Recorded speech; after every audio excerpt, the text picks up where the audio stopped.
మొత్తం మీద మీరు ఆడి గేట్లో ఆడి రావాలి, పైకి తీసుకురావాలా.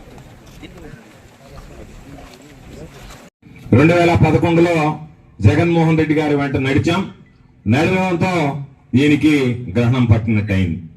గోవర్ధన్ రెడ్డి వైఎస్ఆర్ కాంగ్రెస్ పార్టీలోకి వెళ్ళిపోయాడు కాబట్టి ఆయన హామీలో జరిగినటువంటి అభివృద్ధి పనులు ఏదీ జరగకూడదని చెప్పి ఆ రోజు కాంగ్రెస్ ప్రభుత్వం నిర్ణయం తీసుకుని అన్ని పనులను ఆపేసింది.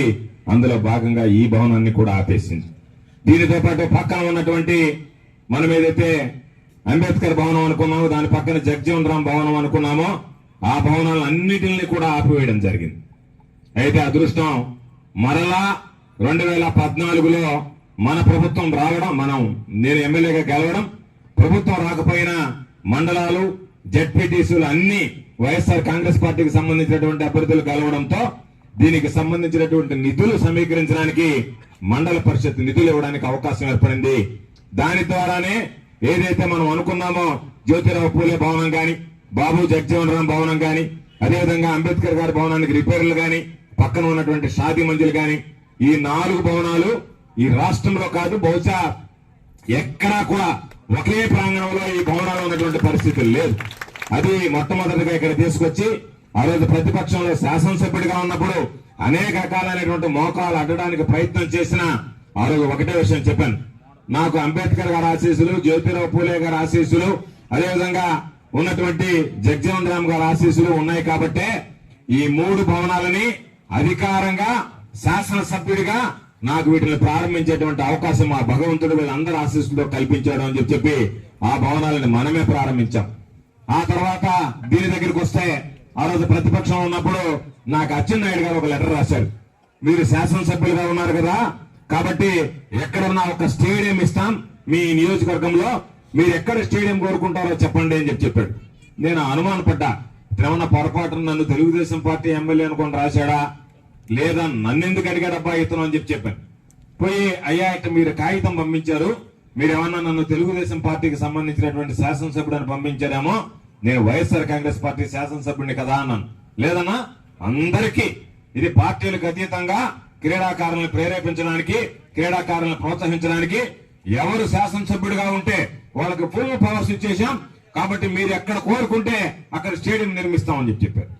ఆగమేఘాల మీద నెల్లూరు వచ్చి హైదరాబాద్ నుంచి, అప్పుడు హైదరాబాద్ లో ఉండేది అసెంబ్లీ, వచ్చి జిల్లా కలెక్టర్ గారితో చెప్పి జిల్లా కలెక్టర్ గారి దగ్గర నుంచి ఈ విధంగా పొదలకూరులో ఇప్పటికే ప్రహరీ గోడ అంతా పూర్తయింది, స్టేడియం నిర్మాణంలో ఆగిపోయింది కాబట్టి మీరు ఇచ్చేటువంటి స్టేడియం గనక పొదలకూరులో ఇస్తే బ్రహ్మాండంగా పూర్తవుతుందంటే నేను ఆ కాగితాలన్నీ తీసుకెళ్లి, పాపం అచ్చెన్నాయుడు లాంటి వాడు ఉండాలి మామూలుగా ఈ రాష్ట్రానికి, పార్టీలకు అతీతంగా నన్ను పిలిచి మరి లెటర్ రాసి మరి నన్ను అడిగాడని చెప్పి సంబరంగా పోయి ఆయనకి ఈ మాట కూడా చెప్పా, నీలాంటి మంత్రి ఉండాలని కోరుకుంటున్నాను నేను, నీలాంటి వ్యక్తులుంటే నిజంగా రాష్ట్రం అంతా బాగుపడుతుందండి అని చెప్పాను. ఆయన పాపం పట్టాలైనంత నవ్వునవ్వాడు, మామూలుగా ఎత్తుగా ఉండేటువంటి మనిషి ఇంకొంచెం ఎదిగాడు పై, అబ్బా నన్ను పొగిడాడు. తర్వాత వచ్చాం ఆయన దగ్గరికి అడిగితే, అన్నా ఎందుకు సోమిరెడ్డి కాస్త అభ్యంతరం పెడుతున్నాడే అని అన్నాడు. అందుకే కదా నేను చెప్పింది, నేను వైఎస్ఆర్ కాంగ్రెస్ పార్టీ శాసనసభ్యుడు అంటే నువ్వే కాగితం ఇవ్వమంటివి, నువ్వే దానికి సంబంధం లేదంటివి, నువ్వే నాతో ఆ రోజు పార్టీలకు అతీతంగా క్రీడాకారులు ప్రోత్సహిస్తానంటివి, మళ్ళా ఈ రోజు ఏంటి సార్ మీరు ఈ మాట మాట్లాడుతున్నారు అంటే, ఆయన నేను చూసుకుంటా లేదా నువ్వేం బాధపడబాక అన్నాడు. తర్వాత చూస్తే ముత్తుకూరులో మినీ స్టేడియం ఇచ్చామని చెప్పని వచ్చిందాడు. మళ్ళీ పోయి అడిగాను నేను, అయ్యా నువ్వు ముత్తుకూరులో ఇస్తే నాకేం అభ్యంతరం లేదు, అది కూడా నా నియోజకవర్గంలో ఉందే, పొదలకూరులో సగం ఆగిపోయింది, దానికి సంబంధించి ఏమంటే పాపనా నువ్వు ఎస్టిమేట్ తెచ్చి నేను ఇస్తానన్నాడు. పాపం అధికారులకు చెప్పడం, అంచనాలు తయారు చేయడం, తీసుకెళ్లి ఇవ్వడం, స్టేషనరీ దండగా అయింది తప్ప పని ఒక్క ఇంచు కూడా కదిలినటువంటి పరిస్థితి లేదు. కాబట్టి నేను మిమ్మల్ని అందరినీ కోరుకునేది, ఇక్కడ సగంలో ఉన్నటువంటి స్టేడియం ని పూర్తి చేయడానికి మనసు రానటువంటి సోమిరెడ్డికి పొదలకూరు మండలంలో ఒక్క ఓటు వేసినా సరే తెలుగుదేశం పార్టీకి సోమిరెడ్డికి అది మురిగిపోతుంది, చలన ఓటుగా తయారవుతుంది అనేటువంటి విషయాన్ని మీరు గుర్తుంచుకోండి. ఈ ప్రాంతంలో నువ్వు నిర్మించాలనేటువంటి ఆలోచన చేసి ఈ ప్రాంతంలో స్టేడియం సగం వరకు వస్తే దాన్ని ఆపి నేను ముత్తుకూరులో నిర్మిస్తానని చెప్పి, పోనీ ఆ ముత్తుకూరులో నిర్మించాడా అంటే అక్కడ ఆలేదు, ఫౌండేషన్ వేశాడు ఎన్నికలకు ముందు, అంతే తప్ప ఎక్కడ ఈ నియోజకవర్గానికి సంబంధించి ఒక్క క్రీడా మైదానం కానీ ఒక్క ఇది లేదు.